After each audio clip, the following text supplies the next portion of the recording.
Hello there, and welcome to Sweet Child of Time. I'm your host, Steve Barnes, and I am here with my other host from one of my stories. It's Lindsay Dunn. Ahoy there, Lindsay. Ahoy, Steve. Hey, good to see you again. Sorry we didn't see each other last week, but we're back now. Yes, we are back. Lindsay, before we get started with our recap, I wanted to back up a little bit to our last two episodes because we did some back-end research, you and I. Okay. I want to report to everybody what we found. First off, you asked me about the patches that were on, I think it was Ulrich's backpack that these patches were on. So, I fast forwarded, zoomed into them. One of them was a Bones Brigade patch, which is like a skateboarding company. So I don't think that has any kind of affiliation. The other was a Scottish rock band, Nazareth, which doesn't really fit in with Ulrich's aesthetic. So I was kind of this is my theory, taking Nazareth at, not as the band, but point blank, a show clue. Nazareth, of course, is an important place in the life of Jesus. Then he was listening to the band Creator. And if you just take the name of the band at face value, it's the Creator, of course, God. And then, he has No Future on his back, which you might think is the Sex Pistols, but it seems like it's more linked in with the town and the nuclear power plant. So I don't know. That's interesting to me. That I'm glad we looked that up. Those are some wild leaps of logic there, Steve. But okay. Well, I'm just thinking these showrunners are putting these things in there for us to pick up. So I don't think it's just because they like Nazareth. Because Nazareth is I don't know. I don't really give them much credit. They just a rock and roll bar band, basically. So I would just take it for their name. At any rate, that painting that you were asking about a lot, which is in the household of the Dopplers, we found out that was called Spiral Folder Number 3 is what that's called. And there's 250 prints out there of that. And it's by an artist named Niels McComb. And so, those prints are available online. I don't know how many prints are left, but 250 were made up however long ago. It was painted in 1978. So, it wasn't painted for the show. So I guess somebody involved in the show dug it. Yes, they liked it and thought it fit. We remember that, in 1899, there was that Wolf and the Lamb painting, and they put it in and got inspired by a line. So I feel like it's still significant just because they chose it and maybe saw something in it. We were talking about the Doppler family and how some of the things in the picture could represent the Doppler family and sort of doubling and families within families, femininity inside of masculinity. And so, I'm glad we found the actual painting. It would have been cool if it had been a German artist. I don't know what nationality the artist was, but... Oh, well. German. Yeah, German. Oh, German, yes. Okay. Yeah, so it is cool. Okay, it is. You got your wish. It's cool again! Let's see. One thing that happened last episode, I think, or maybe it was episode before, when Martha was on stage practicing, and she was given that speech, and she was talking about, in the speech, it was about her mom and her dad, and how cruel they were, in the past. And I think that rears its head in this episode, where we start out the episode with her mom and dad being indeed cruel to Regina here at the very beginning. So I think that was a callback to, in my mind, that was a callback to that speech. Yeah, it definitely does have callbacks. I remember the segment, we have another segment in this episode that gets into the play, but the segment last time was about a girl that grew up with a mother who was abusive. And the mother is, part of her anger comes from what she remembers about her father or her husband at the time. And so, and that was at the same time they were showing the scenes of Ulrich and Katerina having sex for the first time. So there's many ways we can interpret those words, but it is a neat scene, and it continues in this episode because there's another speech that Martha makes that has even more, but yeah.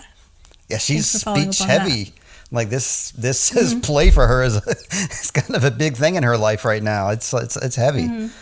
I guess the last thing I had before we get, I'm sorry, did I interrupt you? Nope. Okay.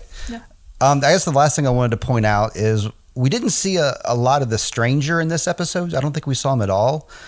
I just wanted to mention that, we haven't been speculating who the stranger is and how he ties into the story. We've just been, noticing how he's helping Jonas out a lot and, noticing how he's creepy and stuff like that.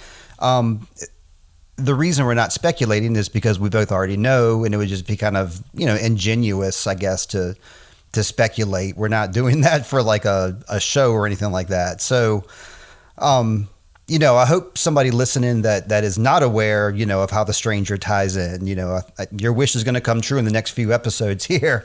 But that is why we haven't really been speculating about him a whole lot. But if you've been reading Lindsay's... So, Steve... Yeah. I'm sorry. I'm curious why you mentioned that. Did somebody ask you why we haven't talked about it? Maybe. I don't think so, not directly, but I think it's just something I've been thinking about. Maybe I listened back to the episodes and I've been thinking it to myself. And I've been, anytime I listen to the episode, I try to listen as a listener. It's hard to do, but I do try to do that. And so, I know when I watch my shows and listen to my podcasts, I have a lot of questions in my mind. And I like it when the podcasters have the same questions. And, that's the reason that we don't have that question and we're not talking about it. But I was getting ready to say, if anybody's been looking at Lindsay's recaps at oneofmystories.com, I always just look at your recap. But after her recaps, she has like a wrap up. She has like speculation questions at the end, speculations, and no offense, I never look at those personally because I know we're going to be podcasting every week. But anybody who's listening, can like read along with those, and she has like comments from people and she's responding to them. So there's a lot of stuff on there that's of value. And YouTube, don't forget Lindsay's YouTubes. You're listening to this more than likely on my podcast, Sweet Child of Time, but if you're more apt to do YouTubes, One of My Stories does these same episodes on that platform. So I'm not on that platform personally, Sweet Child of Time, but One of My Stories is. And that's all my talking for this week right now. I'm sorry I had a long intro like I usually do, but I'm ready to get on the recap unless you had something that you wanted to bring up too from the previous weeks. No, that was very efficient. And it was a nice kind of review about things where we left things off, I think.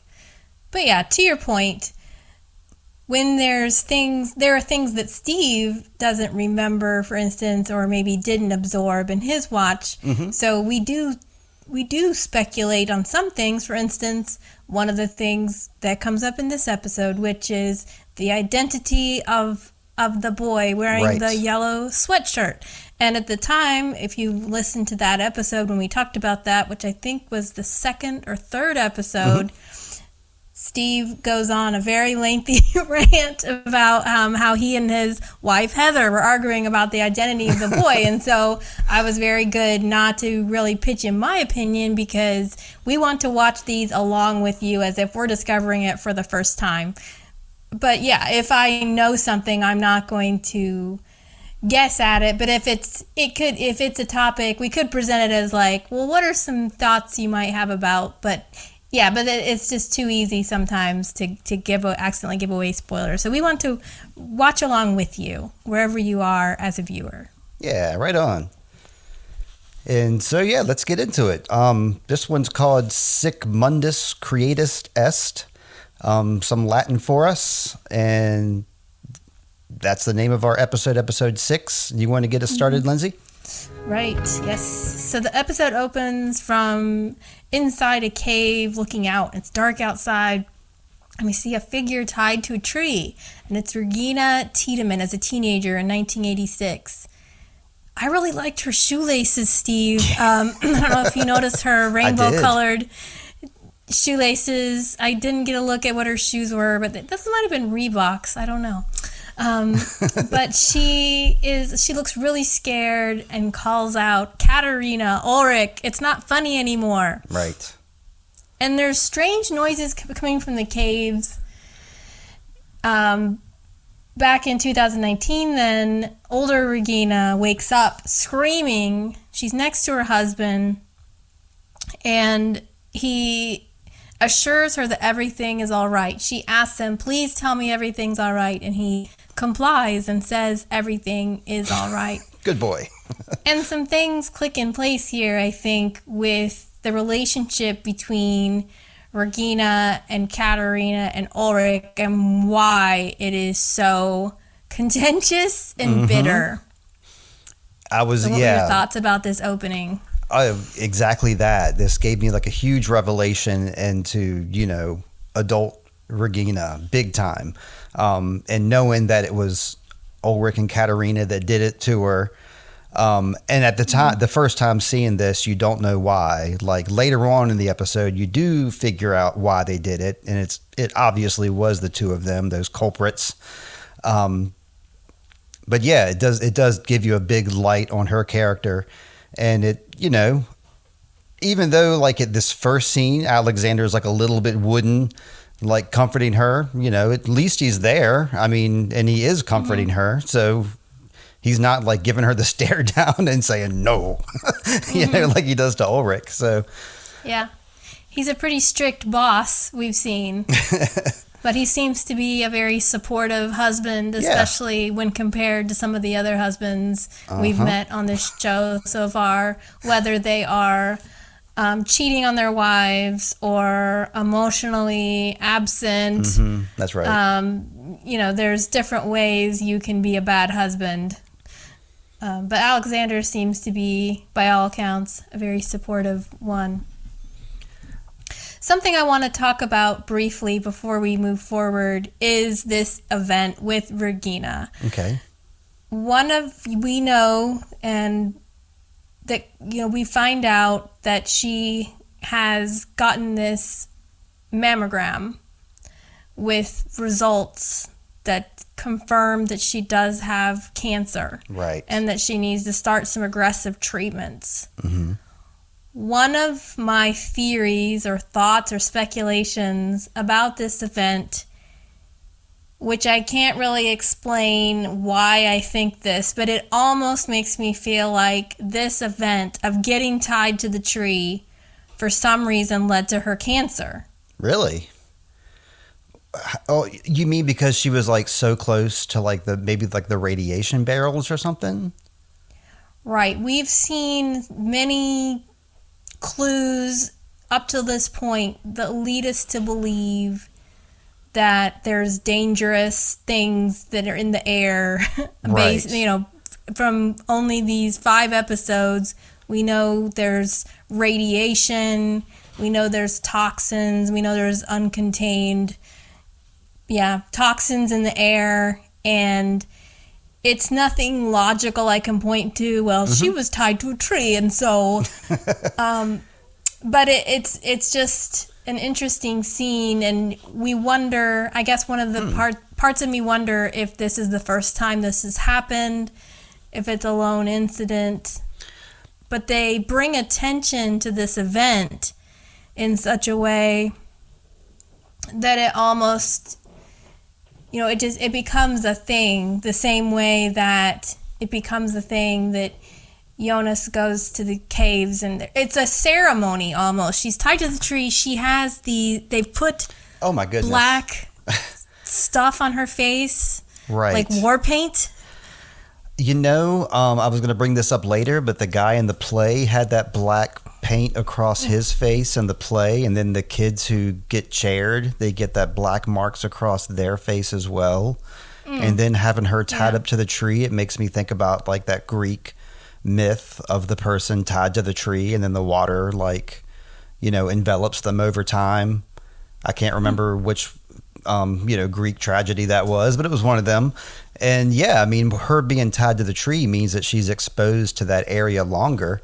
I don't know if you're right or not, but it kind of, I'll go along with you. I mean, I don't know if this is the first time this happened or not, but I mean, I absolutely. Bad things happen. We know that bad things happen near those caves. Absolutely. Every time. Yes. And also, I guess it's like how it's done with how the episode opens from inside the cave. It looks out, and as she's sitting there, these strange noises are coming out of the cave. It's like a ominous presence of evil. It's menacing, and she was exposed to it for who knows how long before she was discovered tied to this tree. Like, how do we know how long she stayed out there? Yeah. Okay. I mean, we're talking about Regina a lot here. I'm also thinking about when Mrs. Talk Radio was in the car and she was talking about how, like, I think she mentioned the word cancer when she was talking about people and how, you know, it's enveloping people, and Regina's a victim here. Absolutely. I have a lot I wanted to say about her later, probably similar to what we're saying now. But yeah, we can pull some of it off, but it's just a powerful intro. It is, and this episode is like the Regina episode. It like opens up, you know, your world about her. Right. So after the credits, we open on an overhead shot of the town, and Charlotte is giving everybody a speech at the police station. There's now 1 boy dead and 3 missing. It's good that they give us these reviews. So it is. You know, like, I love it. As we go along. And the search is now going to be widened to include cases from the last 50 years. Whew. Thank goodness. Finally. Yes. Yes. Her voice continues speaking, and the camera pans to a class picture on the walls of the school. It's labeled 1987, and there's Mikkel. Right there, clear as day, on one of those photos that's in the glass case of the high school. Yep. Where his mother, the principal, walked by every day and never noticed that her son is in this photo. But also, in her speech. In Charlotte's speech, I couldn't help but think about The Fugitive when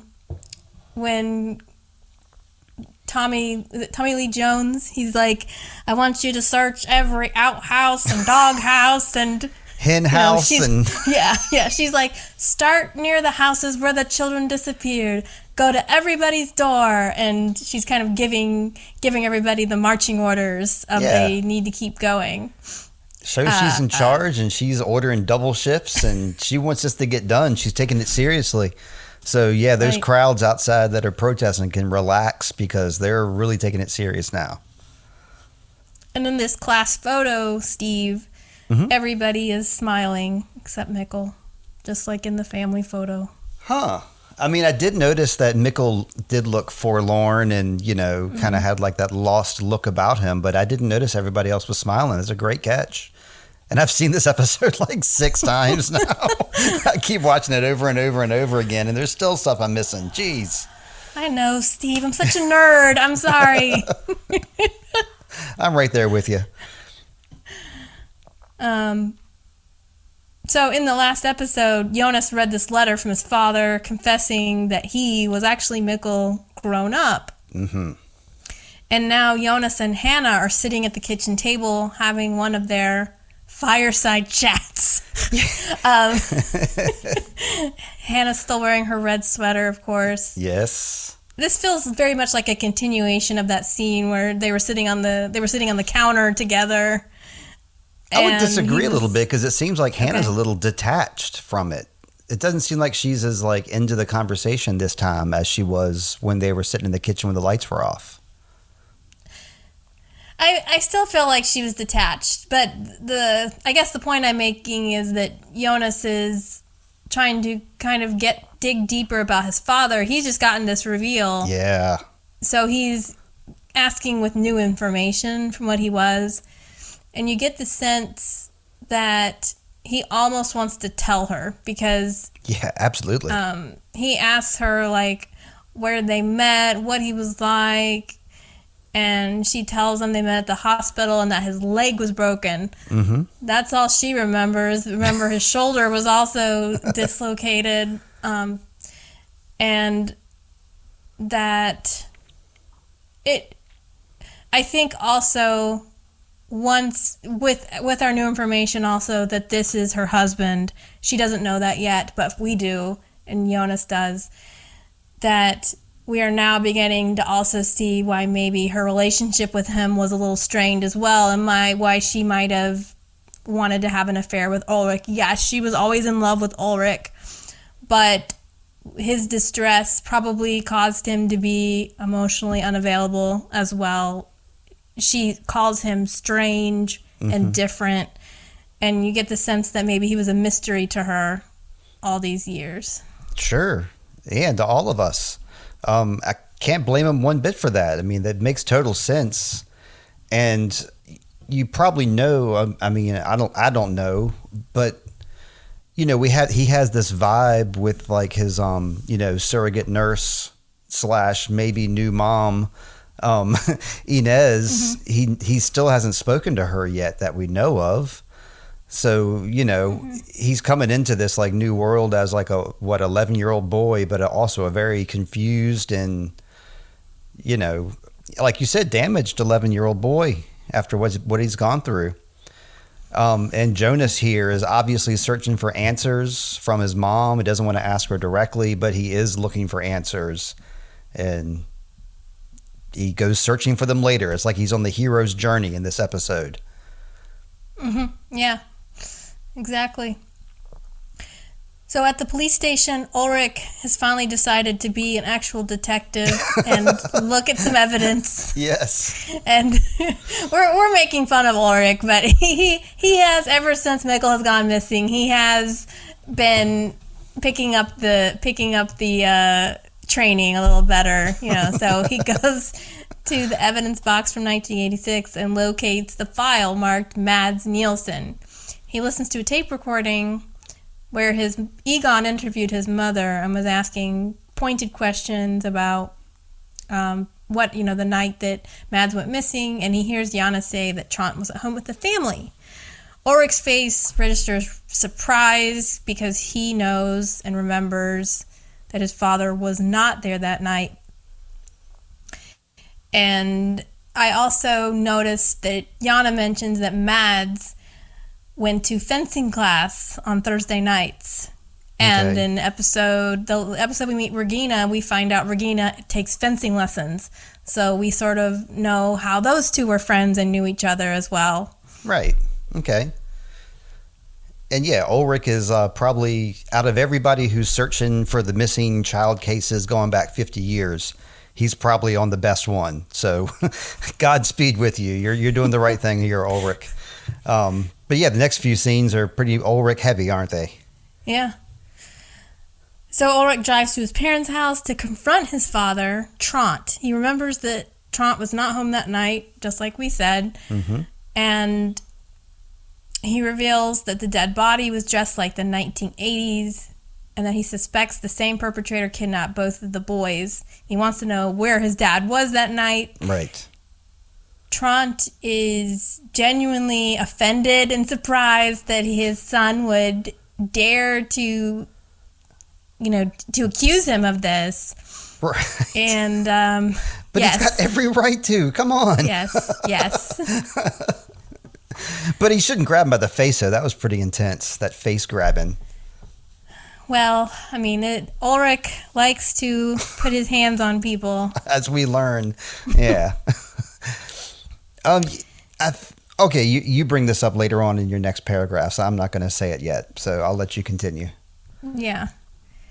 I also noticed here, Steve, this is where I noticed that birthmark on Trant's head that I mentioned to you before. And this is a mark I've always seen on that gentleman. But then when I find we've met Trant in the 1980s so far, and I went back and looked at his pictures, I didn't really see a mark on his head. So then I thought, well, is it the actor? Is this like a marking on him? And they decided to just not cover it up. But then when I go and look at pictures of the actor, he doesn't have a birthmark. So the birthmark was put on for the show. Right. And I mentioned this to you today in our private DM, and you had some notes from some theories you had found about this mark. But it kind of involves... One of them involves a spoiler because Yeah. it talks about something that happens in a later season.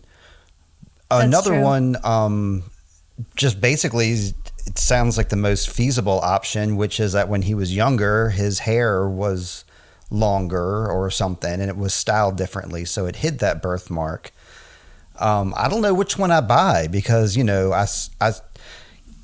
the dark subreddit's pretty easy to search. You know, you just search up keywords like Trant and birthmark, and you come upon like any comment that anybody made at any given time.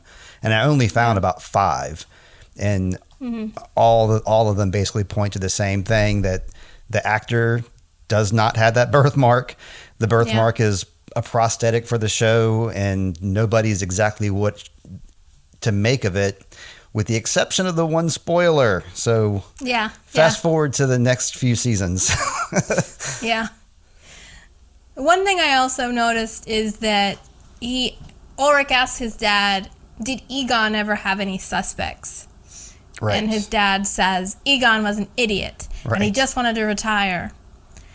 And so I found that intriguing because I wondered if... I've always thought all along that Ulrich's prejudice towards Egon was all his own making.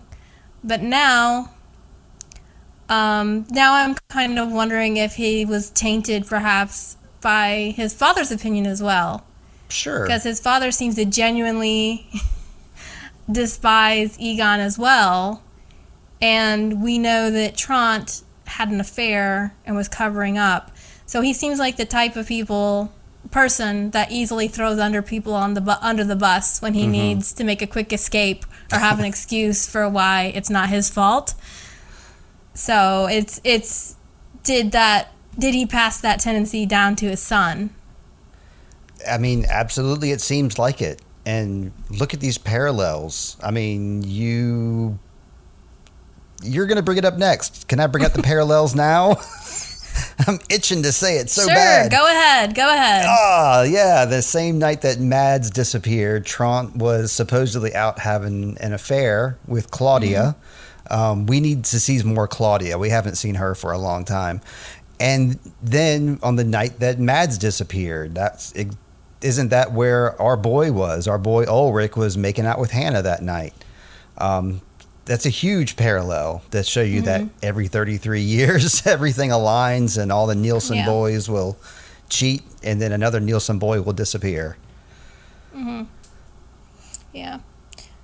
So, Yana is reminiscing about the way the boys would fight about their toy figurines. She's another one I really feel for, too, this episode. Yeah. But, Ulrich is really, back to your point before I finish with that story, actually, Ulrich's real point is he wants to know, the reason he suspects his dad is because he knows his dad was not home that night. So where were you, Dad? Right. And he was also possibly absent the night that Mikkel disappeared. Who, Trant was? Yes, or, because he says, where were you the night that Mikkel disappeared? And then Yana says, well, he was here. Where else would he be? Well, Ulrich already knows his mother lies to cover up his father, so he's curious about why his mother keeps covering for his dad. Like, sure. what would inspire her to do that? And, we never really get an answer. Not this about episode that anyway. Question. Yeah. She does tell him that she wanted to leave Trant at one point, and that the night Mads went missing, he was with another woman, that he had affairs before, but that night he was with Claudia. And then she also says the last person Mads talked to is Regina. Right. Now I think that's kind of an interesting thing for her to say, because how does she know? It seems like speculation, because I guess Egon probably questioned people and has made a timeline So he knows that this person talked to Mikkel at this time or whatever, but who really knows who the last person was that Mads spoke to? If somebody else spoke to Mads after Regina, how would, isn't it possible? I guess you're right. I mean, they made it pretty clear in this episode that Regina was the last one, so I didn't even question it. So I'm sorry I was a little conformist and like the murderer. If there was a murderer, that person might have spoken to him after Regina, but absolutely, the murderer right. is out to lunch, so we don't know who that person was. True. Yeah. Yeah. But there's a story that the boys were fighting and right. About over those figurines that we've seen. And that Mads fell through a glass table, but he only got one tiny cut on his chin. Tiny cut on his chin. That's right. Yeah. They made a point to talk about that, and great tie-in later. Mm-hmm. And yeah, I want to see more of Claudia. Where is she at? Like she was so dominantly featured that one 1986 episode, and all we get is a couple mentions of her here. So I'm looking for another Claudia episode. Same thing. We don't see the stranger. They can't feature everybody of what happens with like a Fast and Furious movie that everybody gets 5 minutes, Steve. I guess so. It's what you get with an ensemble cast, I suppose. Yeah. Should I go on? Or do you have any other notes for up until this point? Nope. I'm with you. Okay. Just wanted to double check. Okay. So at the Nielsen house, Katarina is in the family room as Magnus and Martha come downstairs. And she wants to know where they're going, and they're going to go to school. She tries to stop them. It's only been 4 days since your brother went missing, and Marta says, I have a school play to go to. Right. Magnus says he's going to school. Ha ha ha, Magnus. Also, he's just, the kids love to lie to their parents. Nobody goes to school ever, and the principal's not there, not paying attention, so. Yeah. Yeah. I feel like this was an odd scene just because we know they haven't been home. They're making it sound like their mother has said, maybe some time has passed since our last episodes. Sure. But we know they've been out. Martha went to play practice last week. That's true. That's true. So it was kind of interesting that the way that there seemed to be genuine hostility here too. Like, the last episode we saw with Marta, she and her mother were kind of sitting there bonding, having a conversation about how old was Dad when his brother went missing. They were kind of having that bonding moment. And here it's like, it's not all about you, Marta. And Marta's saying her mom is blind and kind of selfish too. So it was like, okay, where is this coming from? Is this genuine, they really are angry at each other, or is this just a sign or a symptom of the fact that this family is not united and they've all been dealing with things in their own way? I kind of didn't see it that way. I kind of think that when we saw her talking with Marta, her being Katarina and Marta, and they were having that bonding moment, that was very soon after Mikkel disappeared. I think since then, Katarina's been in her own head, and she hasn't been paying attention to what's been going on in the household. And this might be the first time she's looked up and noticed that her kids are actually doing things. I think that's what's happening here, is that they have been doing their thing, but she's just been so self-absorbed, she just assumes that they've been in the house moping just like her. So I think that this is like her snap to awareness episode where she's like, oh, things are happening, and well, then things really happen when she really becomes aware. This played out pretty interestingly.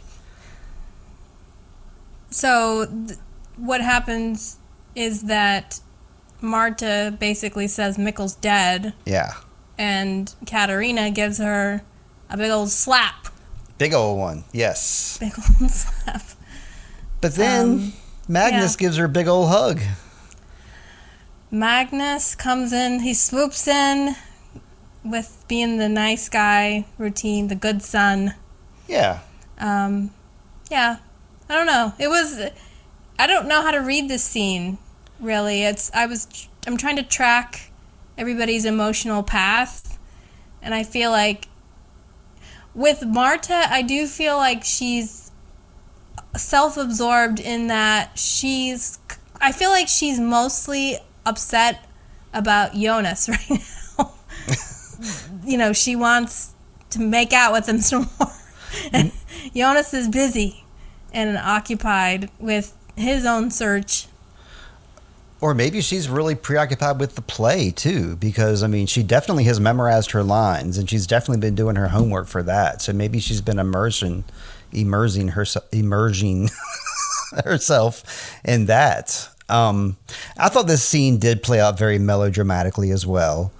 And again, it did remind me of like a melodrama or something, but compared to some other shows I've seen on TV, this is pretty, standard stuff, standard emotions. I didn't really quite, Magnus seemed like he was kind of numb to things that everybody else was feeling. And I think that the only thing he could do was just, comfort his mom a little bit. He comforts Marta a little bit later. I think he's preoccupied as well with something else. He is. They're all preoccupied. I mean, Katerina knows her husband cheated on her. And Magnus is preoccupied with what Franziska's doing. Mm-hmm. I think Magnus is trying to maybe be a little more present because he feels a lot of guilt about how he treated Mikkel. But yeah, it was interesting seeing how it all played out, and that they're all kind of at each other's throats in a way. But Magnus just steps in. He also doesn't stay home, though. He still goes to school. He gives her the hug, but he leaves. He sets boundaries. Yeah, that's right. But this is another instance where we're seeing the violence of this family. Like dad, like mom, pretty much just them. Magnus does the playing around hitting thing with Mikkel, but we determined that was more of a sibling thing. Yeah. But yeah, the parents are off the chain, as they say. Right. But then we've seen other signs kind of come up with, we see Katerina had a black eye from some unknown person. Right, that's true. So she's possibly being abused. So is there a cycle of abuse in this family? I mean, Marta said something, Katerina slapped her, but was this just, so it might be just losing a temper, but she also didn't really say, I'm sorry. Nope. And then we see how easy Katerina gets set off later, too, but we'll get there when we get there. But Katerina likes to hit people. Yeah, she does. She hasn't hit Hannah, though, yet. That's right. That's who I know. She should be hitting Ulrich, if anybody. Yeah. Let me get us a break, though, before we move on to our next scene, okay? Okay. We'll be right back. And like I said, I'm back. Hello again, Lindsay. Hello, Steve. And where are we next? We are going to be checking in with Regina, We're ready to see right? Regina open some mail. Yeah, mail's here. It's the results from the mammography screening. We don't see the results, but she's very upset. Yeah. She calls Alexander, but she gets his voicemail and hangs up. I guess she's not sure what she wants to say to him. And we're suspecting it's bad news. That's right. And yeah, I don't think there's much to say about this scene besides what you just said, because we're going to learn more about this later on. Unless I didn't really notice anything noteworthy about this short one, did you? The only other thing I wanted to point out is I'm really liking Regina's shirts. I don't know if you've noticed her interesting shirts. I have, This one has the bird feathers on it.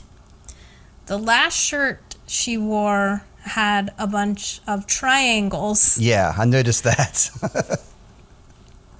I forgot to point it out to you, though. I did write it down somewhere, but I forgot to say it. Yeah. I don't know how it all ties in, but we have seen a lot of bird motifs in the show so far with the dead birds. Right. And also we have now Franziska has a bird pendant that Magnus finds, and there's the bird sweater that Franziska has as well. So there seems to be something about birds happening in the show. Our fine feathered friends, yes. So back at the Conweld residence, Jonas is looking at his own letter. Right. His own piece of mail that he's received. The letter from his father that's all beat up. Yep. And he gets up and looks at the map that is in his desk drawer. And he notices the new marking in red, bright red ball, Sharpie pen that says, follow the signal. He looks behind him as if like the person's going to be like right there. I thought that was pretty funny. Yeah.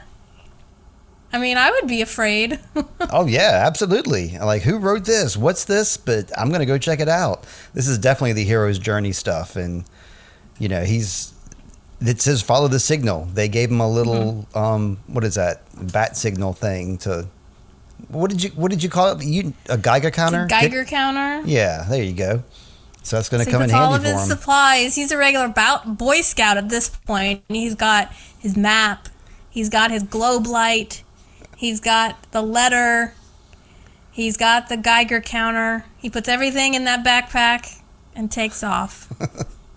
And we do know now why he always has his flashlight on when he goes into the cave is because he wants to be a dark knight, right? All right. Well, Magnus has ditched school again. Of course. And stops by the railroad tracks to look at the metal box that Franziska visits regularly. He looks inside the box and it's empty. Yep. I'm glad it's empty. Yeah. So continuing further down, he finds a blanket and a dirty mattress and used condoms and the pendant Franziska always wears. And we can see he's assuming the worst. What else would you assume with all those clues? What else would you possibly assume? I mean, can you think of anything else that you would assume?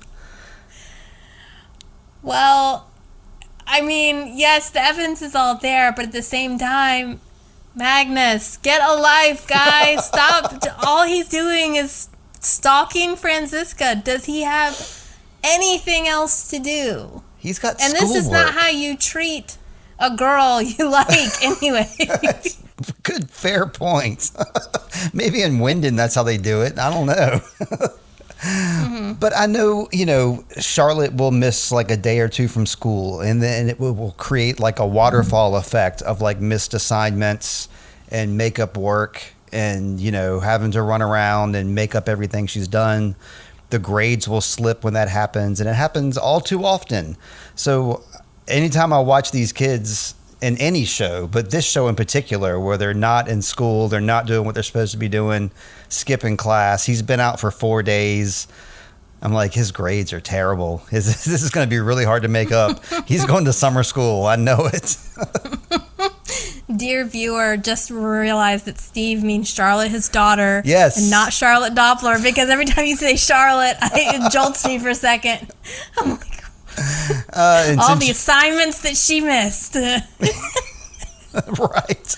Yeah, I should clarify more often. I guess I talk about her every episode, so, You do. I actually caught on after 2 sentences this time.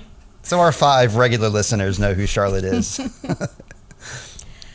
All right, so then next we go to school, where Marta is in her dressing room, standing in front of the mirror to make sure her costume looks right. Yes. She's wearing the red cord and putting on that red lipstick that all the ladies seem to like wearing in this show. So Bartosz walks in and immediately goes in for the kiss. That was normal, though. That's normal to, he hasn't seen her for a few days. So that's normal, I would say. That's true, but the way he did it was so gross. It was like like a hungry hippo. I mean, it wasn't. You gotta wait for the body language, the signal, to go. Like, you go in for the kiss and you wait for the body language, and her body language was screaming, "Step off, brah." It's true, but he had to overstep, because if he hadn't overstepped and if he was more respectful and thoughtful, then, you know, she would be hanging out with him more often. Yeah, there you go. Yeah. So he wants to know why she hasn't returned his calls, and he's making assumptions that she's probably mad at him and maybe blames him. So he starts to, like, basically preemptively apologize for everything he's ever done. Sure. And you know, is she mad at him? And, you know, he just flat out asks her. And she looks at him and says no, or like shakes her head. And then he immediately tries to go in for that kiss again, Steve. Yeah, because that one was a little forced. Yeah. Because her language was very stoic. And then, like, as soon as she gives, like, the slightest smile, I was like, no, everything's good. Little half smile. He's, like, in there already. So, yeah, I agree that second one was a bad move. Mm-hmm. March is just kind of like, I need to get ready, so I can't really do this right now. And Bartosz offers to run away with her. I mean, he's ready to go. He's ready to leave town. What is that all about? He's rich. Why would he want to run away? What is this coming from? I feel like it's one of those things where you really like this girl, so you're like, what can I do for her that will show her how much I like her? And he's tried physical affection. That isn't working. He can see she seems unhappy, so he's trying to think, well, what might she want? What can I do for her? And he does everything but kind of really ask her what she wants, and he's even asking for the wrong motives, and Marta probably wouldn't tell him anyway. So yeah, I don't fault him too much for this, but Bartosz is very hangdog here, and he wants to know, as he leaves the dressing room, he wants to know if she's seen that bastard Jonas, because she's like, why? Because we know what happened last time. She did see Jonas, and he tells her that Jonas stood him up the other night. So this is almost, especially with the thing about he wanting to run away, this is almost like a Romeo and Juliet situation with Bartosz and Marta. Did you notice that? That, like, with their families are at super odds with one another.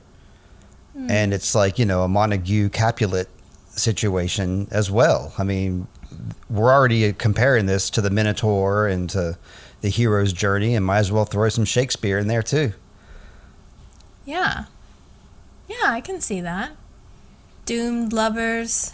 Could you imagine if they got married, what the wedding reception would be like with Ulrich there and Regina and Katerina? I don't know about this. Yeah, it's definitely not a marriage made in heaven. But yeah, this is one of those scenes that makes me just cringe for Bartosz, and he's continuing his trend of making himself as despicable as possible. But yeah. I guess I would disagree about despicable as possible, but yes, I mean, it's not looking good for him, but I'm not hating him the same way that, like, I'm hating on Trant or Ulrich. It's just both Bartosz is just annoying, I guess. Well, I guess it's like you kind of.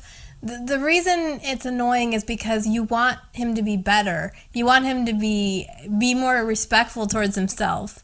And when somebody's kind of rejecting your advances, you don't get all hang-dong about it. You should respect yourself. And so it's I guess it's more like, Bartosz, bro, just like kind of back off of Marta right now. It might not be what you thought it was.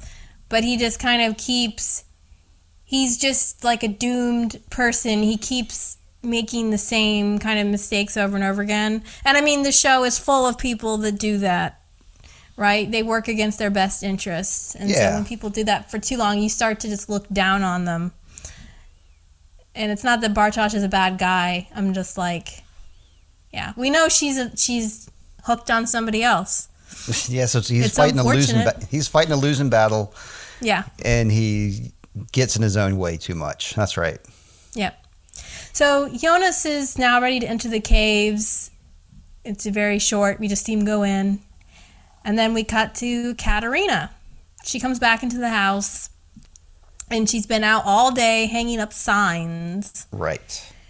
And for some reason, her eyes alight upon her phone bill, the phone bill for Ulrich. And she notices a bunch of phone numbers and decides to call the number. And somebody answers. And that somebody is Hannah. And, yeah. To make it worse, she says Ulrich. That's the worst thing Hannah could have said in that moment. Yeah. I couldn't help but notice the red bra was showing in this scene. Yep. And also Katerina was wearing an awful lot of red as well. And Magnus has always got that red hoodie rocking. But in this scene in particular, they both have red. I didn't know if that was a coincidence or if that's just a wardrobe choice. Yeah, the red is starting to pop up more. Hannah is not wearing... She was wearing all the blues, the kind of quiet blues before, the neutral colors, and now she's starting to wear more of the red. Magnus was always crazy about the black hoodie. Now he's got this red hoodie. Yeah. And we see obviously a lot more red in the show with the red cord, the red thread. Oh. And the red lipstick. In our next scene, like the next scene, you're going to take us to the Winden Hotel, which is like covered in all that red wallpaper. It's like bright red in the whole room. Mm-hmm. Yeah, so Ulrich enters the Winden Hotel. This is like the ultimate showdown. It is. Right here. This is like a Western, you're right. Yeah. The musical cues like call for that. Mm-hmm. Regina's working at the desk and looks up. And it's almost like you could hear her say, "Oh, it's you." Yep. She doesn't, but that's kind of what you can tell her face just screams that. Mm-hmm. Ulrich just comes in ready to investigate Regina as if she's a suspect in a murder case, and I guess she is. Yeah, it's legit questioning, except he, comes at her kind of odd. Because they have that contentious relationship that we understand now. He wants to know if there's anything unusual from the night Mads disappeared. She's like, "Hey, that was 30 years ago. Why are you asking me this now?" And he asked if she knew that their parents were having an affair. And Claudia, I need to change that. Claudia nods. Nope. Regina nods. With a look of utter disgust on her face. Yep. Oh, that our parents were hooking up. And isn't that gross of my mother? How could she dare to touch a Nielsen? So that's the angle you're angry about. Yeah. So Regina is now... this is just full of malice, this whole thing. Really is. Regina mentions how nice Mads was and that she always wondered why he died disappeared / died instead of Ulrich. Right. Because he was the nicest guy ever, and he started walking her home at night because of what Ulrich and Katerina did to her. Yeah. And Ulrich's just not even a little bit apologetic, so he just snaps back that, "Oh, you just want an apology now? Like, what are you expecting from me?" And then he's revealing his own reason he hates her, right, which is that she ratted on him so many years ago about the rape that did not happen. Yeah, and he didn't know that it was Regina that did that, so he's Oh, no, wait. He always assumed it was Regina that did that. She didn't know that's why. That's kind of what she said. She didn't realize that that's why they hated her so much. Yep. She thought they were just mean bullies. Right. And they are mean bullies. They were always making fun of her before, but it's kind of like you already were picking on this person, so now we have more reasons, more fuel to add to the fire. Sure. But he basically took Hannah at her word. Hannah said, "Hey, it was Regina," and Regina just kind of laughs because she's like, "That's."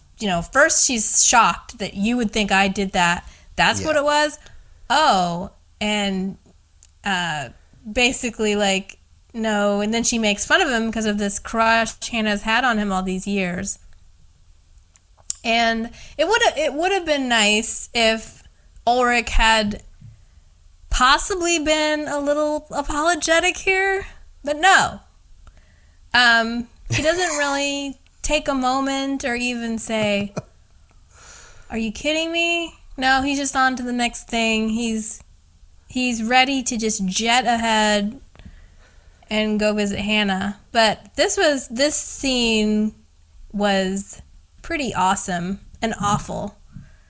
So what are your thoughts, Steve? I mean, I think this might have been, another one of these mid-episode, like, turning point scenes. Yeah, I love the revelation, like, when you can see and hear Ulrich finally realizing, it was Hannah all along, and he's always kind of trusted Hannah, and she's been his sex buddy, so obviously he takes comfort in Hannah. And so now he probably feels super betrayed. And you're right. He just runs off. He has all this energy and he never stops to contemplate or think. He's just on to the next thing. And we totally understand Regina now. And like looking back at that first scene, so this is what Katerina and Ulrich did, is tied her up to a tree in revenge and possibly exposed her to, some harmful chemicals. Yeah, it was a wild scene. Who knows what else they did? I'm guessing it wasn't pleasant. I'm guessing they didn't just tie her to a tree. Yeah, they painted on her face. Yeah, well, also, we see later Katerina beat the crap out of her, so, isn't it possible they did that when she was a teenager as well? Sure, yeah. Going through her muscle motions. So, oh yeah, this is how I deal with Regina. I beat her up. Yeah, we don't see that, but still, it's like we remember when we saw her in the car at the beginning, she was very, her mother was kind of ragging her about like the way she dresses. She had that very frizzy hair. She wasn't attractive. She probably wasn't a popular girl, and so she was picked on, and people like that are very easy targets for bullies. But yeah, I hated how Ulrich just here, he didn't even for a second be like, first he said, well, kids were kids, and then he's just like, oh, it was Hannah? Okay, well, he didn't even say like, yeah, wow, well, I'm sorry I misjudged you, Regina. This is just like another nail in her day. She's like, I had a bad day last Tuesday, but I didn't have a day like this. Like, she's having so far, her day has gone pretty downhill. Yeah. And she's really very, I don't know what you would call her, the way she acts here. She's very defiant, I guess, is one way you could say it. Yeah. But as soon as he leaves, a tear comes down her face, right. And she kind of wilts. That's right. So it was taking a lot out of her. I noted that the last couple times I watched it too, because you don't really see it because her skin is so clear you can barely see that tear come down. But yeah, she's doing it. But she holds it all in, and she is defiant. She'd be good in a courtroom drama. Yeah. So Katerina is in the car listening to the news, and the police have revealed that the dead body was found. This is new information they've released because before it was supposed to be hidden. Okay. But the news got leaked. So now it's out and they're talking about it on the radio and they want to know if anybody has any information to share. And Katerina calls and basically reads this very ominous message to everybody. And she says there's a sickness in Winden. People need to realize there's a murderer among them. And just a few lines from her message. We all know each other. We think we know everything about each other, but do we really? We live next door to people we know almost nothing about. Right. And behind one of those doors is my son. It could be anyone's door. The man behind the cash register, someone we invited for cake on a Sunday who plays with our children. This city is sick. Winden is like a festering wound, and we're all part of it. Yeah, she's into talk radio. I hate this scene. And like everybody's listening to this too. I mean, everybody in town is hearing this. So I don't know. I don't know what she was hoping to gain from this. I guess just to be cathartic and to get it off of her chest, I suppose. It wasn't great information, but I liked how they overplayed that particular, because I wrote down some of those same lines you just said, but the one they said about inviting somebody over for Sunday to hang out with your kids, that's the same time that we see like Peter and Trant kind of creeping about, like while she's reading this, you're seeing other scenes. And this is the first time we see that Peter and Trant are like hanging out together at that weird bunker. It's like, what are you guys doing? Come on. Yeah. And there's a man, it might have been one of them, but we saw these feet with rain boots also come out of a house. And this actually starts an interesting series of scenes where there's this recurring theme now. Right. Of not really knowing people. But there's this recurring theme of being beguiled or bewitched by somebody and like not seeing the sickness next door. And Katerina's speech here is one of the first, kind of the first things that kicks off this theme. So why her call was kind of weird, very ominous, and somebody compared it. I saw somebody compared this to the comic book. The character in the comic book, I can't think of the name right now, but it's the Alan Moore comic book. Do you know what I'm talking about, Steve? Thinking The Watchmen. The Watchmen, yeah. The character Rorschach. Okay, yeah. Rorschach. How he's like, this city is sick, and I'm here watching everybody. Somebody was comparing Katerina to Rorschach. Yeah, it seems like she's about to become like a supervillain here. That's right. So during the call, Alexander arrives home and finds a letter about in her coat pocket and pulls it out and makes a phone call and is like, we didn't get the results from the test yet. And I do hope he's on her privacy policy. Maybe they have HIPAA in Germany, but they basically they gave him these test results very quickly, but they tell him, yes, indeed, there is cancer. This is after we hear the city is sick. Winden's like a festering wound. Mm-hmm. She has this test result that comes back that she has a festering wound. They don't use those words, but Ulrich.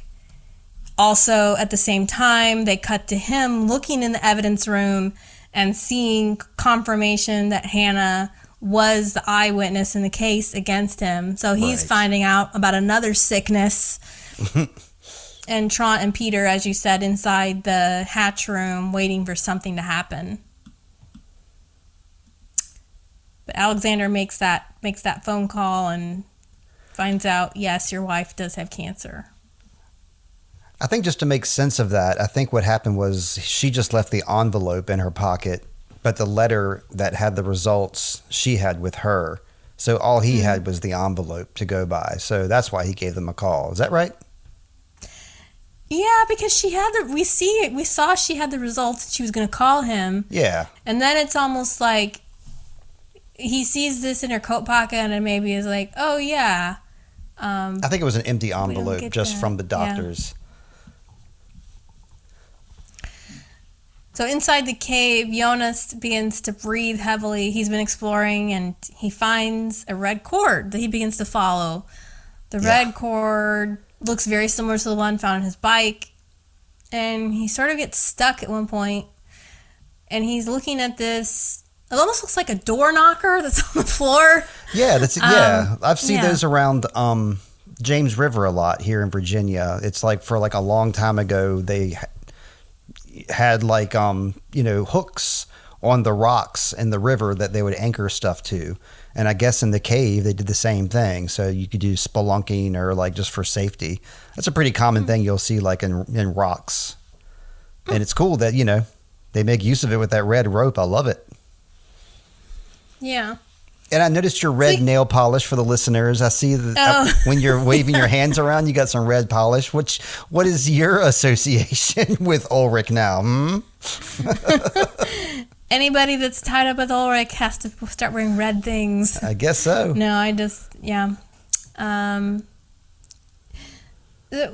when he gets stuck at this point, because sort of the cord ends, sort of like the sidewalk ends, but he sort of he sort of seems to remember that there was the clue to follow the signal, so he pulls out that Geiger counter and starts following that.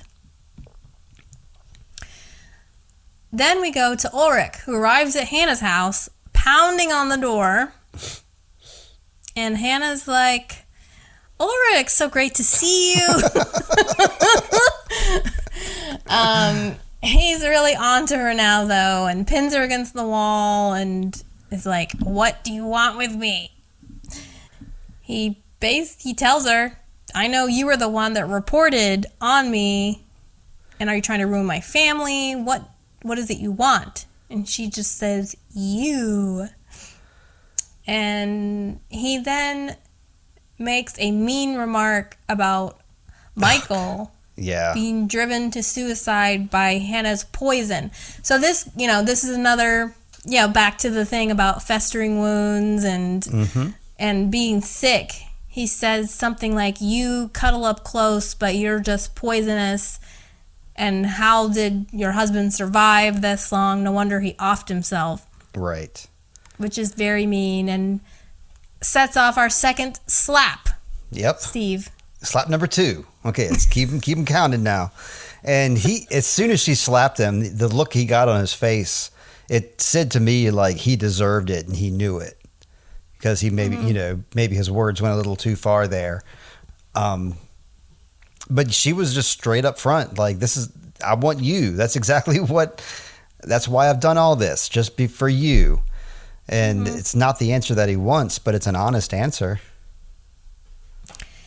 Yeah. And he says a few other things, too, that are kind of interesting. He says, I thought I knew you, but I don't know you at all. Which, goes back to that thing of the stranger behind the door. Yeah, you were really just a stranger and I never knew you at all. So he's really seeing her for the first time, maybe, who she really is. He sees the truth that she's been manipulative from the beginning and he really wants nothing to do with that kind of negative energy. He doesn't need it right now anyway. What with with Mikkel being gone, I'm glad he goes and takes his energy elsewhere and he remembers some stuff in a few minutes here. But I think he needs to put that all behind him now. It seems apparent that him and Hannah have no future at this point, I would hope. So I wanted to talk to you about this slap. Okay. Because I heard my friend who came to visit me, where we were talking about this show. I told him I was doing the podcast, and he remembered this scene. Oh. He hasn't seen the show in 3 years, but he told me there's this one scene where she slaps Ulrich, and I was like, what are you even talking about? Like, I didn't remember it. But he remembered this scene poignantly, and the thing he remembered about it is for him, he interpreted that as her, Hannah, defending Michael. Because he was saying, like, even though she loves him, meaning Ulrich, and she wants this guy, he just disrespected her husband, and so it's an automatic response for her to slap him. Whereas I interpret it as she was offended that he called her toxic and slapped her, not out of any outrage on Michael's behalf, but just the fact that he basically said, you basically drove him to suicide. So he was disrespecting her. So I thought it was interesting that he interpreted it that differently, so much that he remembered the scene 3 years later without watching it. Yeah, sure. So I was curious what your thoughts were about these interpretations or how you see the slap. Okay, I agree with your perspective, and so his perspective is completely brand new to me. I never even thought of that. So that's interesting. I mean, I'd like to think that because we don't really know much about the adult Mikkel at this point. So I'd like to see somebody out there defending him. So I want to agree with him that it was in defense of Michael. But I mean, honestly, I think that she was just mad and defending herself. Like, how dare you say that about me? It is a pretty low thing to say. So I tend to agree with you on that one. I did think it was an interesting take. And like you said, I would like to think that she had some sort of...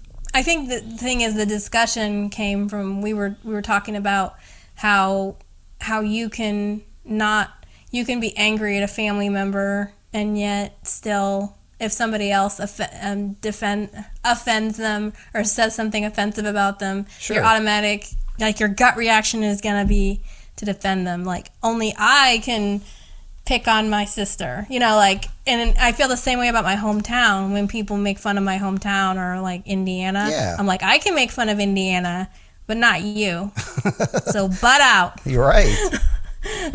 And that immediately makes me think about Magnus and Mikkel, like when Bartosz tried to smack Mikkel and Magnus didn't like that. So, heck yeah, I like that. Yeah. So this is the cut I was thinking about, because after this scene, Ulrich has just said, I never knew you, you're a poison. They go to the play, and the character with the black charcoal in his eyes says, you've been listening to the daughter of Minos, and did you think she was virtuous? And he says, you've all been enchanted because everybody has 1 foot in the shadow and 1 foot in the light. Right. And I thought that was, I don't know, I just thought that was like a really interesting kind of parallel, and also gets back into that concept that I was talking about, a worldview. So I don't know, I just like that cut where the guy is like, we just saw Ulrich hating on Hannah, and now we've got this character of Ariadne, and that she's not good because she's planning how to kill her own brother. I guess that's something that I'm glad you're bringing this up, because it's making me think more about the tie-ins of this scene, because of course I picked up the obvious clues, the red string and the mother and father references, but the Minotaur reference is getting lost on me. So I'm thinking if we did like a 1-to-1 comparison, the Minotaur would be Magnus, because Magnus is her brother and the one that he's going down to kill. But I don't get the vibe that she and Magnus are, like enemies like that. So who do you think would be a stand-in for the Minotaur in, like, our Winden life? It's another one of those cases where I can't really talk about that, because I had it would give away a spoiler. Oh, well, good. Well, I'm glad I get to get the answer later on then. That gives me hope. But even if you say, you can widen the net to, like, say not a brother, but just a family member. Okay. And they talk about he's in his maze and now I'm in mine. They have the red cord, which she ties around their wrist, and she says, basically, like, promise me you'll never sever this cord. And while this is all going on, her and this guy are making this plan of how they're going to trick the Minotaur. And as this is happening, Jonas is continuing to follow the red cord deeper and deeper into the cave. So that's kind of the cool imagery, the thing that's happening right now. But it's obvious that the red thread is the guide to whatever. Yeah. It's great. And the only other thing I have with this scene is she mentioned something about being slapped away and ignored by her mother and father. So, I think you're going to go into some parallels here, but I thought it was pretty significant. She was talking about being slapped away when she was just slapped that same day. Yeah. So I do have some notes here about this scene, I guess. Marta is playing the character of Ariadne, the daughter of King Minos. She's also the half-sister of the Minotaur who keeps killing sons and daughters of Athens on the orders of his father. That could make us think about all the kids that keep going missing. Yes. Theseus has been sent to kill the Minotaur. That's the person she's plotting with. And because she falls in love with him, Ariadne helps Theseus. Is he not your brother? One of the tools she gives him is a ball of red thread so that when he goes into the Minotaur's maze, he will be able to find his way out. So, yeah, I don't think that's basically what we already said. Yes. But it kind of, I think the bit about him he keeps killing the sons and daughters of Athens. Right. This is what he's guilty of. So there is a Minotaur loose in Winden. Yeah, okay. Yeah. Okay, yes. There you go. So back at the bunker, Trant and Peter are talking about the fact that they are waiting for something to happen at 9:17 p.m. Now, Steve, do you remember what time all the weird stuff happened on those early days? I think it was 9:04 is what I want to say. I have the notes right next to me. Okay, maybe it was... Well, there was the letter. Yeah, what time was the letter supposed to be opened? 10:13. Okay, 10:13. Okay. Well, 9:17. Something happened at 9:17 as well. I was hoping they would be the same time. That would be cool. Well, no, because Trant's notebook, you saw in his notebook, they were all different times, but they were all around the 9 p.m., 10 p.m. time frame. But they were all slightly different with each other. I did not know that Peter and Trant were buddies. Is this the first time we've seen them together? Yes. Okay. It is, but we kind of knew Peter's feeling guilty about something. Yeah. We also know Trant tends Sneaking to disappear a lot at night. Yes. So maybe he's not always cheating. Maybe there's other things he's doing. But he has that notebook that was in his pocket, his coat pocket that we saw him slip in. So it's... Yeah, we know they're not cheating because we just established last episode that Peter is not messing around with that individual anymore. Yeah. Trant's going out at night. We don't know what he's doing, but now we know he's hanging out with Peter. So they're still my number one suspicious boys. They're the wet bandits here. So I don't trust them.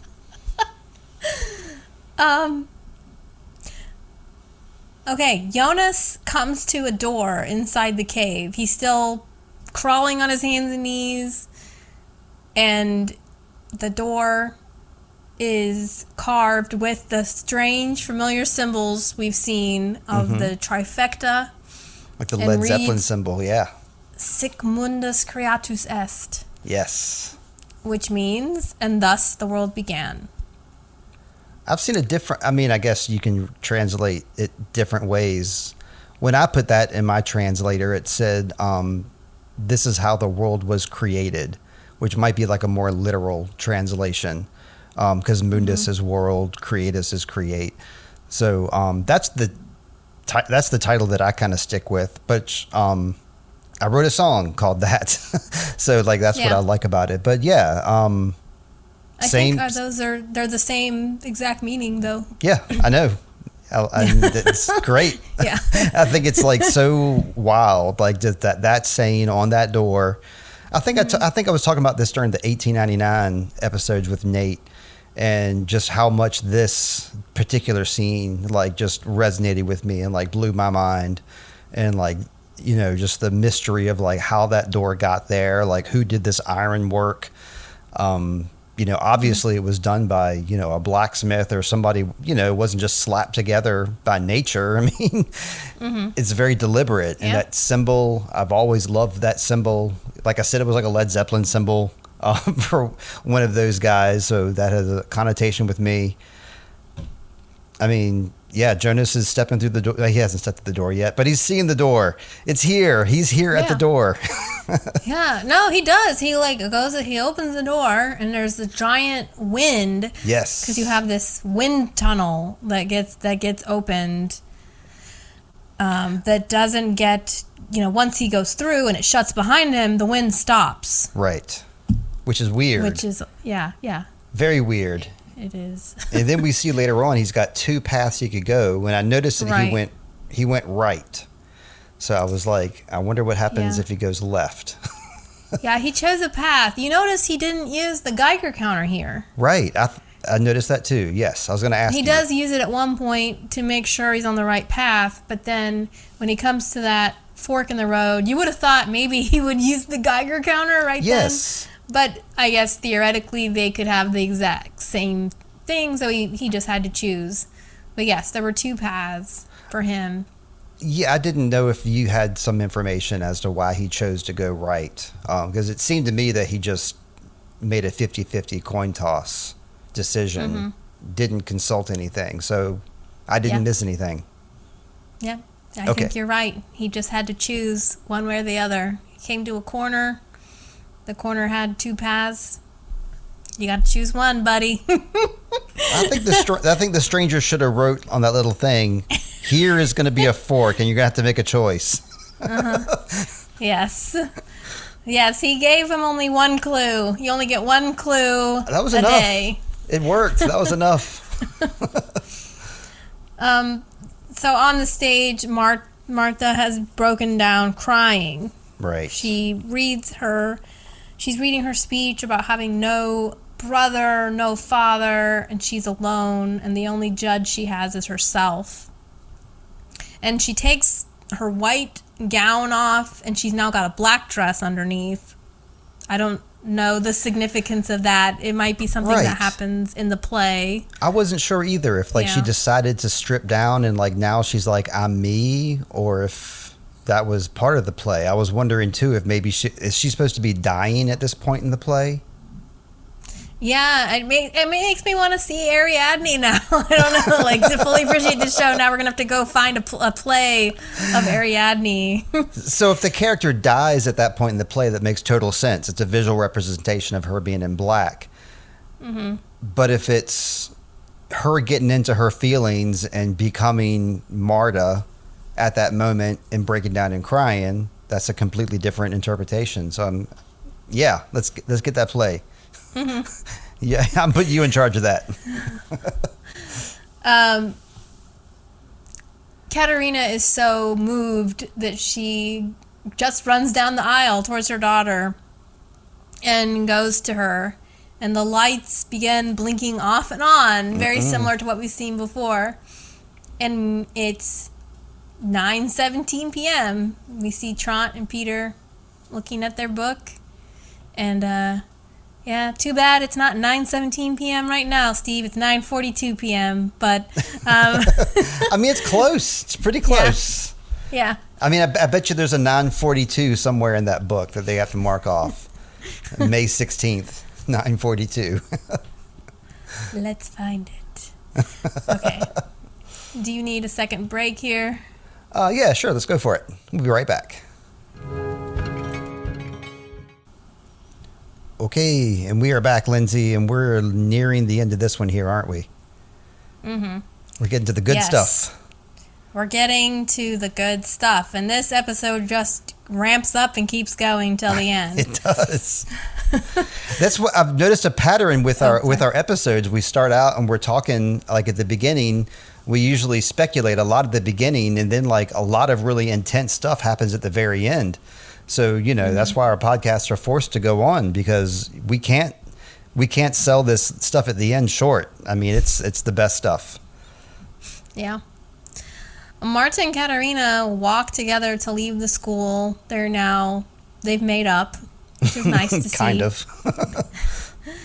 They pass Regina, who decides to make nasty comments to Katerina about her speech on the radio.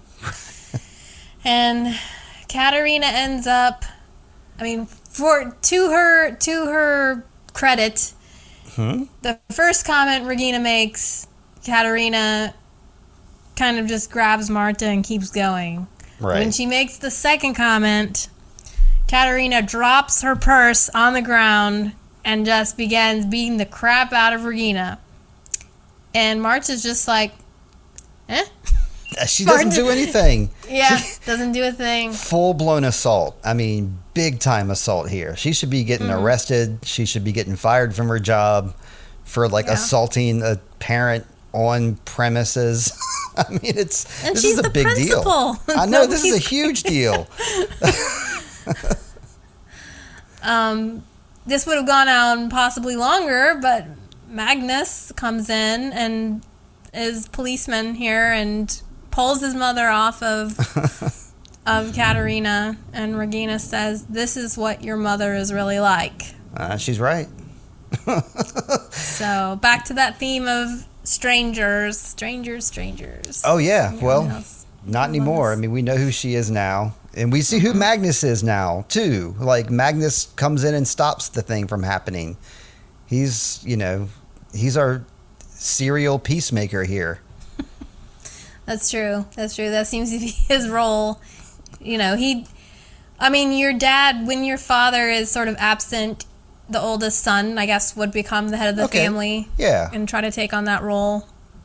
Yeah, he's got that size. He's a perfect huggable size, isn't he? Like, aww. Yeah, I want a hug from Magnus, especially in that hoodie. No joke.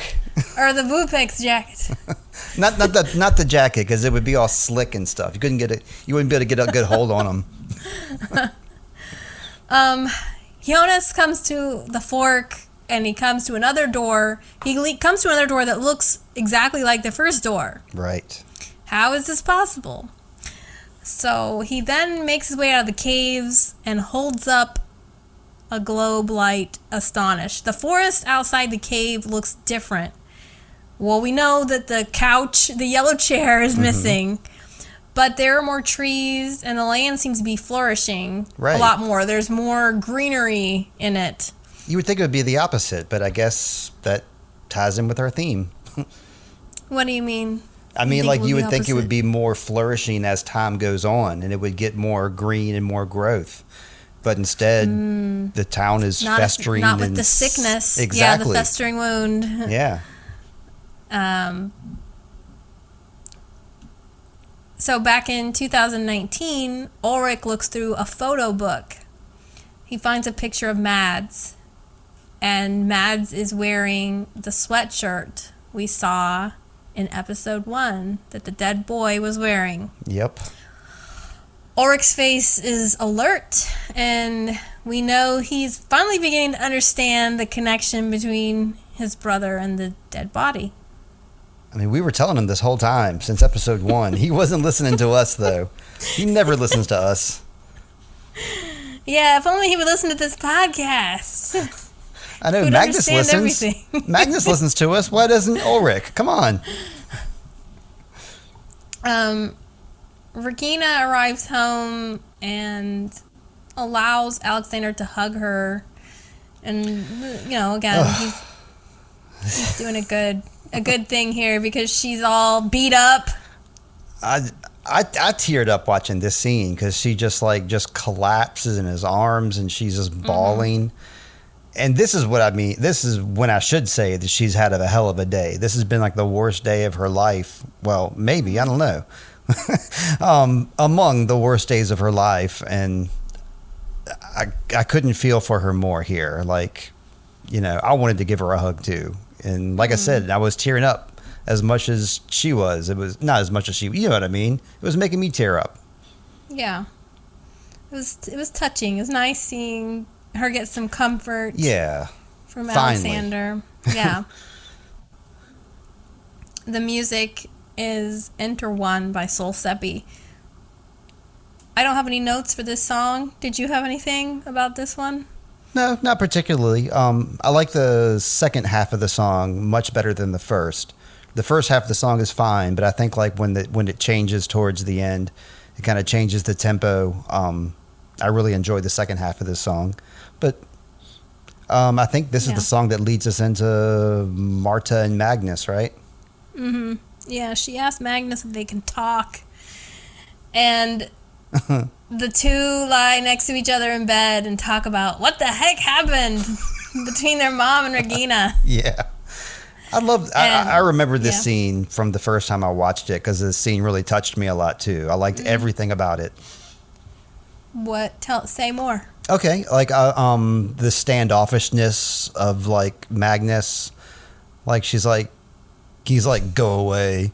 She's like, can I come in? Yeah, I guess. And he's there for her and he's letting her be there and he's like, don't get your cold ass feet on my side, but I'm here for you, sis. I'll give you a hug. You know what I mean? Like it's total brother stuff. I like it a lot. It's very authentic. Yes, that's the good word for it. Yeah. But Marta is talking again about how you can never really know who your parents are. Oh, that's right. And what they were like as young people. Yep, and Charlotte. Magnus. I'm sorry. Go ahead, sorry. My daughter Charlotte has been fascinated with that ever since she started high school because she goes to the same high school that myself and my wife Heather went to, and we're a pretty open family. She knows about like our triumphs and our mistakes and all kinds of troubles that we've had in high school and hijinks we've gotten into. So she's pretty fascinated by what kind of characters we were, and she's seen pictures of us and she thinks we're nuts. And I don't know, like I like this Martha like speculating about her parents because I think this is the first time she's really done so, that she's really starting to think about who her parents really are. Or at least like for us, this is the first time she's speculating, which leads me to believe that like she is seeing her mom now as like this, I don't know, not a perfect mother. What else do you call, how do you gently call somebody who violently assaults someone? How do you speak softly about that? I don't know. I'm trying hard here. Yeah, it's quite a thing seeing your mom, the principal, who has it all together normally. Just unfurl. Oh, right. Let's think about episode 1, Katerina, when she was trying to get order in the household and she was, trying to fight that fight and trying to get things perfect. And, she was an attentive principal. Yeah. Magnus turns on his side and we can see he's looking at the necklace he found earlier that day and thinking about Franziska. Yep, we don't see the Franziska stalker hasn't either. Stopped stalking. I think he'll continue the next day. I think he's going to be on it. Okay. So Jonas arrives. The last two scenes are both barn burners, Steve. I would agree. So Jonas arrives at the bus stop we've seen before. It's raining and there's missing posters that, of course, don't have pictures of Mikkel, but they have pictures of Mads Nielsen. Yes. That he's missing. The dry cleaning van pulls up. Inside, we see young Hannah and her father driving home, and they offer him a ride. Jonas is going to get in, but then he hears the name Hannah, and he's like, oh dear, no, I cannot. I mean, this is interesting. You're just talking about how Charlotte is fascinated. So would she want to get into the truck with young Steve? Like, Yeah, what do you think? What do you think Jonas was thinking here? He did the right thing. Like, let me get out of here. This is too much for me to handle. That's what I hope Charlotte would do too if she was in that situation, because that's a lot to wrap your head around. I don't think he was prepared for that. I mean, I think he was kind of clued in to the fact that things were different. He was clued in to the fact that Mads Nielsen is an older poster, but I think seeing his mom is a huge shock. And that means that Jonas is hanging around there and Mikkel is hanging around there somewhere too. So it's kind of interesting to see that Jonas is now in that different timeline now, right? Yeah. Jonas has ended up in 1986. So, yeah. I mean, interesting. So his parents have yet to conceive of him yet, because he's gone 33 years back in the past, and he himself is like 17. So that's not going to happen for like another 15 years, I guess, where they actually get together and have a child, Jonas. Right. Well, I mean, I think his, your sound went out, so I might have missed something you said. Oh, okay, sorry. But I think here he's thinking, maybe I can find Mikkel. Okay, because that's the first thing I thought of.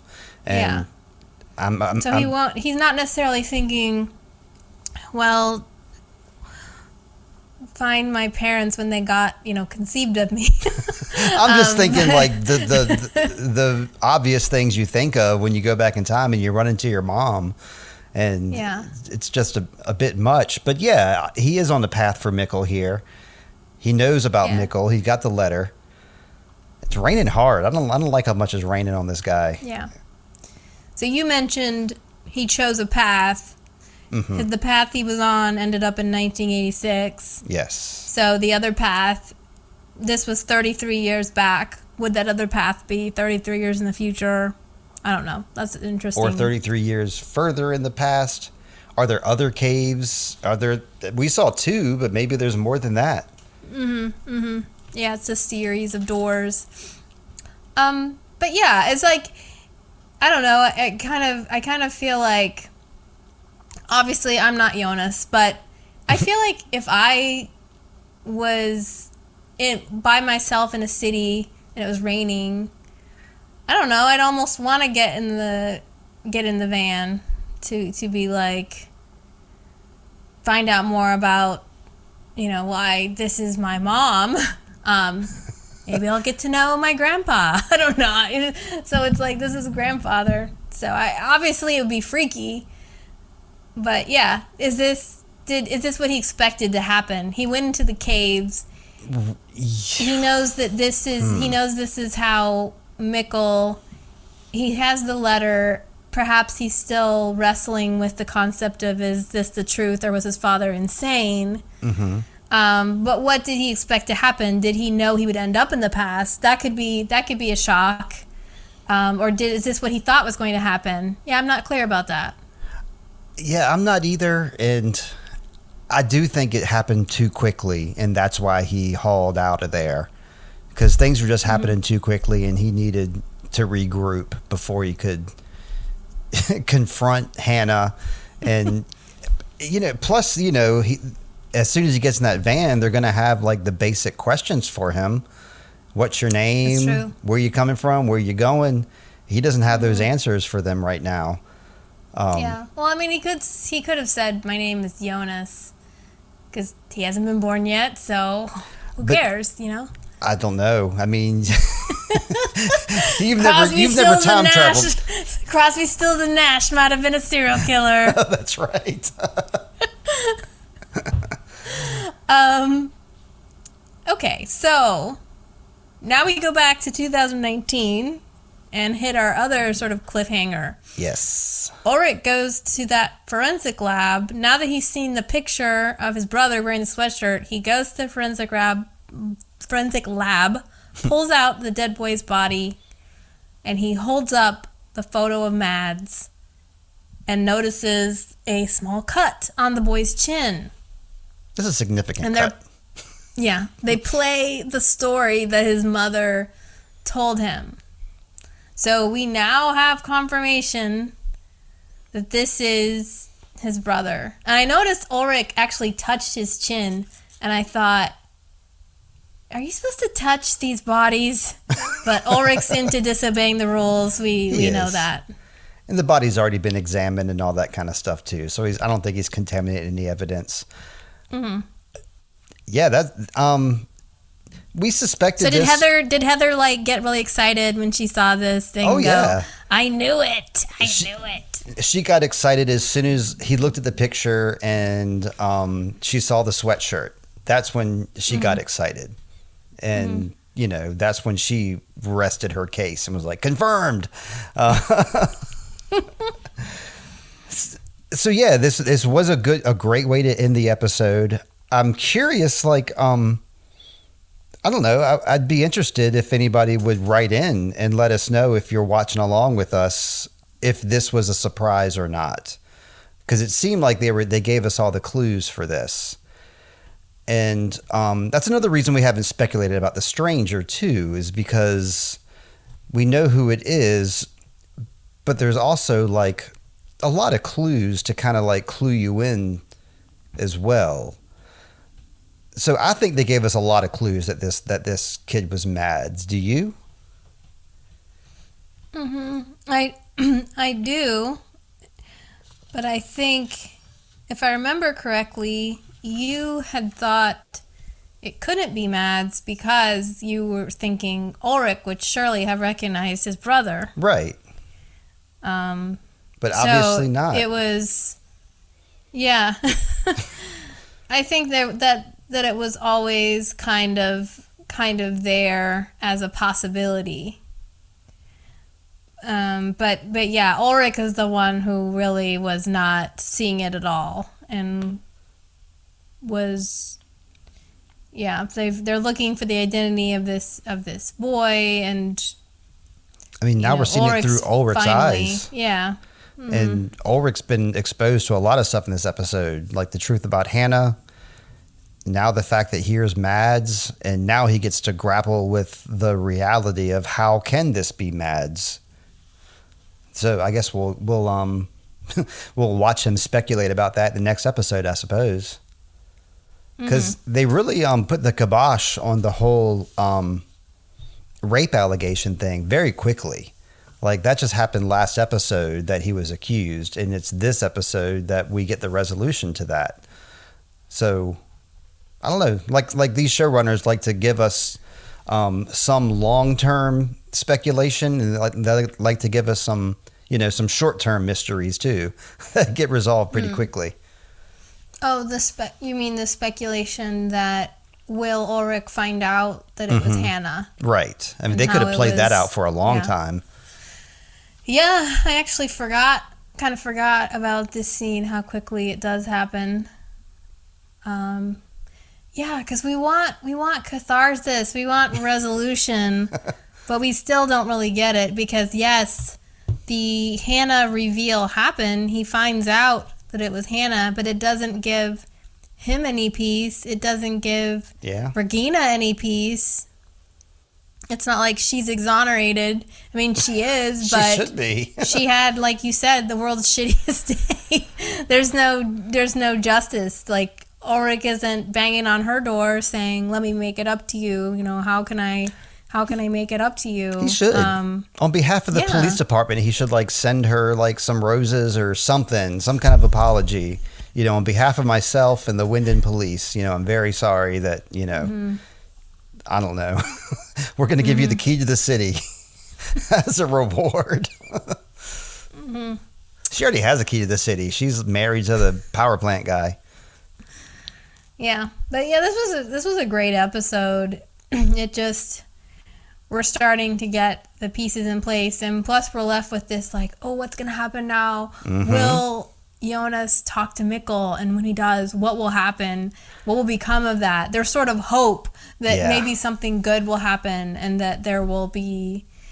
We're one step closer to getting everything all taken care of, Steve. Yep. And yeah, I'm liking being back in 1986 again. I want to see some more of those characters, and yeah, I want to see Claudia again.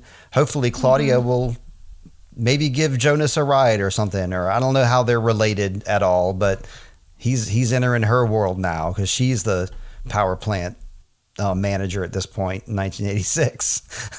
And they left us with a mystery then too, with all those barrels in the cave, and I kind of want to see where that leads. So yeah, this show does a great job of every episode leaving you wanting more. Yeah. I don't think I have any extra commentary. Okay, hey, commentary done. I want to talk about our favorite and least favorite characters, but I do have I'm sorry to say I have a favorite listener this week because we actually got a letter. So that, of course, gives you a special place in our heart, right, Lindsay? Yes, we're very excited about the fan mail. Yes. And this one comes from Beldam Ghost Closet on Reddit. And let's see, I'm going to start at the beginning and see what they told me. Okay, first it's a compliment. I love compliments. It says, you guys are doing a great job. Dark is a monster between all the time jumps, the worlds, the sheer number of characters, the characters interacting with older and younger selves is crazy. It's one of those shows that's fun to come back to because it's a challenge to understand, and there's always something upon watching it where the dots that haven't been connected suddenly start making sense. Don't get frustrated if you miss something or if something is confusing. There's stuff that I'm still trying to put together. This is what they said. Good luck to you both. I love hearing you guys puzzle things out. It's lovely when I'm on one of my long hikes. I like listening to fellow friends nerding out about something I enjoy immensely. Love that. I listen usually while I'm hiking or driving. It's hard to listen while I'm like at my work, like at my desk. I have to be like in motion to listen to a podcast, but thank you so much for listening and for writing in. Beldam Ghost Closet. I'm going to scan the letter real quick and see if I missed anything.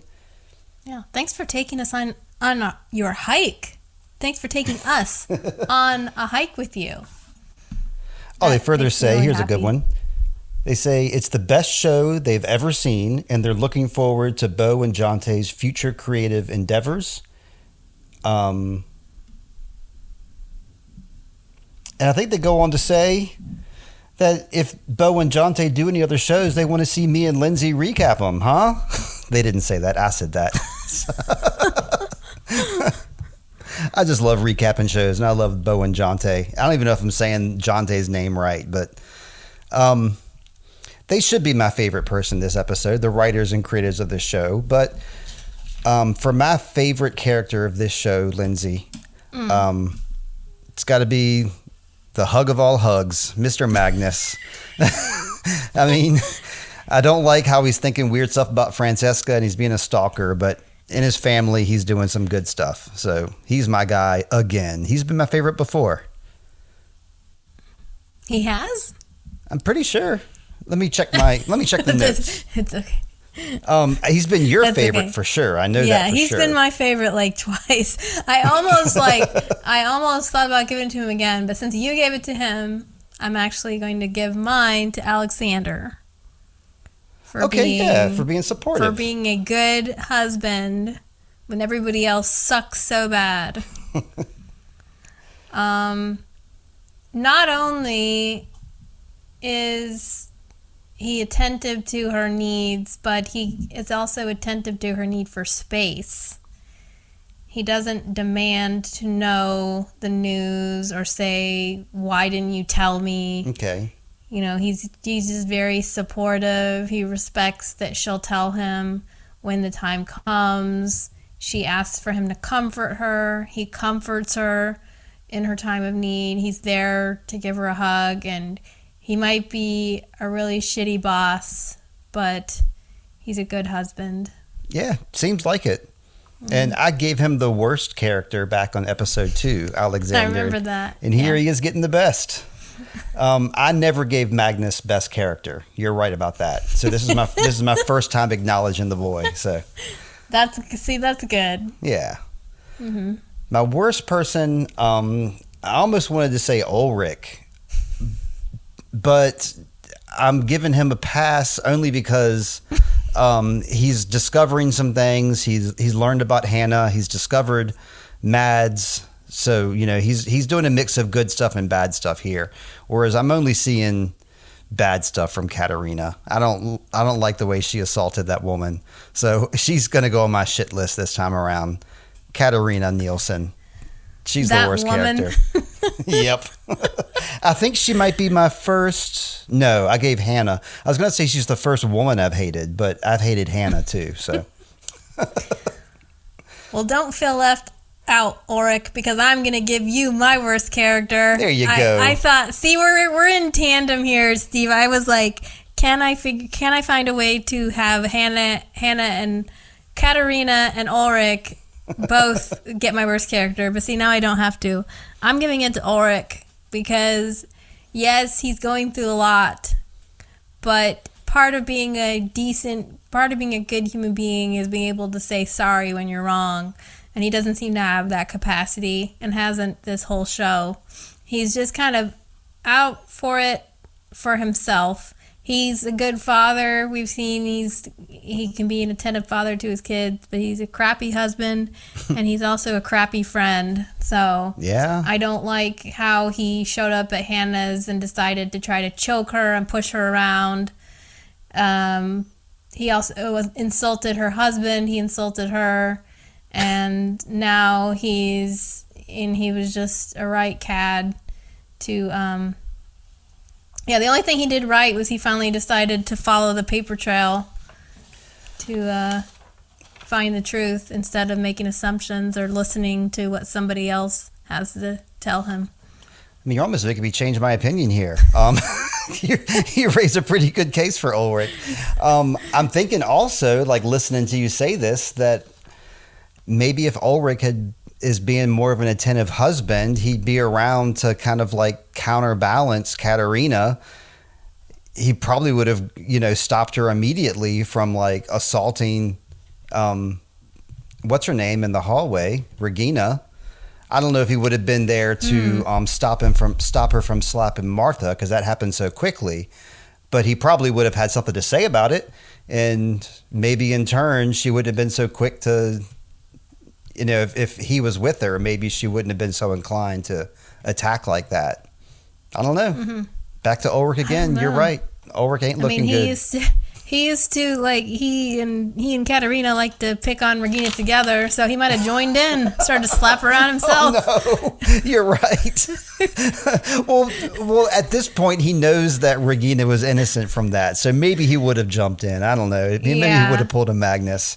Yes. See, like he knows that information, but Katarina does not. That it wasn't Regina. So, maybe that would cause her to be a slightly better of a human being, but I hope he tells her pretty soon here, because she deserves to know, because she's involved in that whole thing too, because she's allegedly the one who was raped, even though she was not. Mm-hmm. So yeah, I think he should be telling her this immediately. Yeah. But man, there's a lot of stuff to happen, and yes, so much more to come. I'm excited to see it happen. Episode 7 coming up next. What is episode 7 called? Do you know? Yes, I do. Because sometimes it gives us a little clues of what's going to happen. It is called, getting to the thing here. It is called Crossroads. Okay, I'm thinking about where Jonas is right now. He's at a different time, but we saw him in the cave where there was like 2 different possibilities he could have gone. Yeah. I mean, you can take the word crossroads and apply it to every single thing in life. I know. So anyway. Yeah. Well, I guess I'm ready to start wrapping it up, Lindsay. Did you have anything you wanted to bring up or anything else before we go? No, it's good to be back. It's good to go through a dark episode with you again, Steve. So can't wait for episode 7. Thank you very much. Yep, same here. And yep, make sure to check us out if you can online, please. I'm intro.void on Instagram, and my music is on Spotify. Lindsay is one of my stories, also on Instagram, but she also has that nice .com going on. Oneofmystories.com. So check that out for all her links. And thank you very much for another great episode of Sweet Child of Time. And we'll see you next week. May you always find water and shade, Lindsay.